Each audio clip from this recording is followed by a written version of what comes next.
Assalamualaikum warahmatullahi wabarakatuh. Perkenalkan, nama saya Anissa Nurjayanti, NPM 19130533125 dari kelas semester 4A. Saya akan menjelaskan karakteristik dan kebutuhan anak berkebutuhan khusus untuk memenuhi tugas video pembelajaran mata kuliah pendidikan inklusi.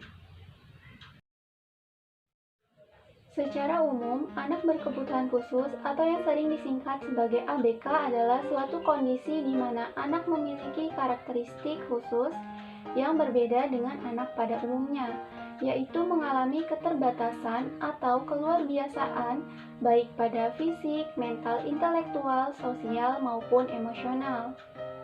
Di Indonesia, anak berkebutuhan khusus dikategorikan dalam istilah anak tunanetra, anak tunarungu, anak tunagrahita, anak tunadaksa, anak tunalaras, dan anak cerdas dan bakat istimewa. Yang pertama, ABK tunanetra. Istilah anak tunanetra secara mendasar dapat diartikan sebagai anak-anak yang mengalami gangguan pada fungsi penglihatan.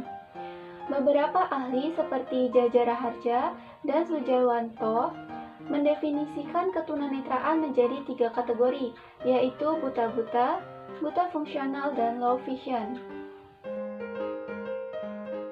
Dalam hal ini, anak tunanetra membutuhkan layanan khusus dalam proses belajarnya.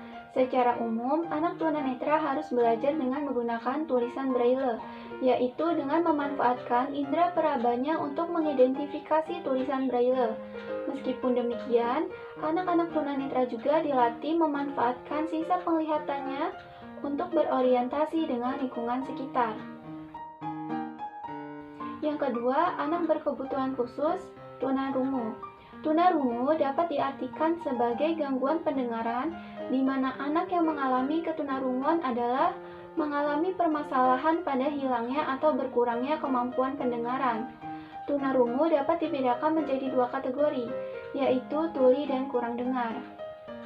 Dalam segi pelayanan pendidikan anak tunarungu, guru memerlukan metode khusus di mana guru harus mampu berbicara dengan mimik mulut yang jelas, sehingga meskipun tanpa mendengar anak tunarungu, dapat mencerna informasi yang disampaikan. Guru juga harus mampu menggunakan bahasa isyarat atau bahasa tubuh untuk membantu proses penyampaian informasi. Yang ketiga, anak berkebutuhan khusus tunagrahita. Tunagrahita adalah seseorang yang mengalami hambatan fungsi kecerdasan intelektual dan adaptasi tingkah laku yang terjadi pada masa perkembangannya, dan juga menyebabkan kesulitan dalam tugas-tugas akademik, komunikasi, maupun sosial. Dalam proses pembelajaran, anak tunagrahita memerlukan pendekatan yang berbeda dengan anak-anak pada umumnya, karena kecepatan proses penerimaan pengetahuan tentu lebih lambat. Hal tersebut tentunya hanya berlaku bagi anak tunagrahita yang memang masih memiliki kemampuan untuk menerima pelajaran. Kemudian, anak berkebutuhan khusus yang keempat yaitu tunadaksa. Dalam konteks pendidikan khusus di Indonesia, tunadaksa dapat diartikan sebagai gangguan motorik.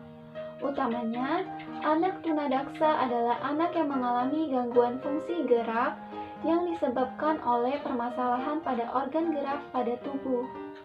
Dalam proses pembelajaran, anak tunadaksa memerlukan metode-metode khusus yang disesuaikan dengan kondisi tubuh. Selain pembelajaran berbasis akademik, anak tunadaksa juga memerlukan pembelajaran-pembelajaran khusus untuk melatih soft skill agar dapat memanfaatkan sisa kemampuan atau fungsi gerak untuk dapat menghasilkan karya cipta. Kemudian, anak berkebutuhan khusus yang kelima yaitu tunalaras. Anak tunalaras merupakan konteks dengan batasan-batasan yang sangat rumit tentang anak-anak yang mengalami masalah tingkah laku. Anak tunalaras merupakan gangguan perilaku yang menunjukkan suatu penentangan yang terus-menerus pada masyarakat, merusak diri sendiri, serta gagal dalam proses belajar di sekolah. Anak-anak tunalaras memerlukan layanan konseling dan rehabilitasi untuk menerapkan latihan-latihan secara khusus. agar dapat berperilaku sesuai dengan norma dan aturan sosial dalam masyarakat. Anak berkebutuhan khusus yang keenam yaitu anak cerdas dan bakat istimewa. Menurut Sumantri, anak berbakat dan cerdas istimewa memiliki kebutuhan dan karakteristik yang berbeda dengan anak-anak pada umumnya. Istilah anak berbakat memiliki kesamaan dengan istilah-istilah asing, yang mana dapat diartikan bahwa anak berbakat merupakan anak yang memiliki kemampuan atau talenta di atas rata-rata anak pada umumnya.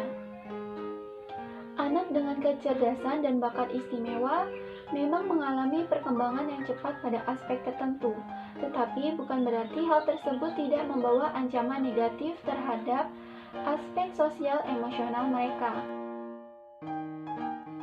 Maka, kesimpulan dari karakteristik dan kebutuhan anak berkebutuhan khusus yaitu anak berkebutuhan khusus merupakan anak yang tumbuh dan berkembang dengan berbagai perbedaan dengan anak-anak pada umumnya. Setiap anak berkebutuhan khusus memiliki karakteristik yang berbeda-beda antara satu dengan yang lain.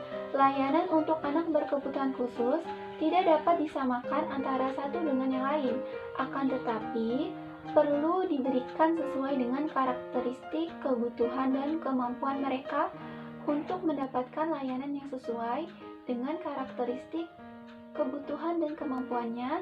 Perlu dilakukan identifikasi dan asesmen terhadap anak berkebutuhan khusus. Berbagai bentuk layanan perlu diberikan untuk menunjang kebutuhan mereka. Tidak hanya pada bidang pendidikan, namun layanan non-akademik juga sangat diperlukan untuk meningkatkan kualitas hidup mereka menjadi lebih baik dan mandiri.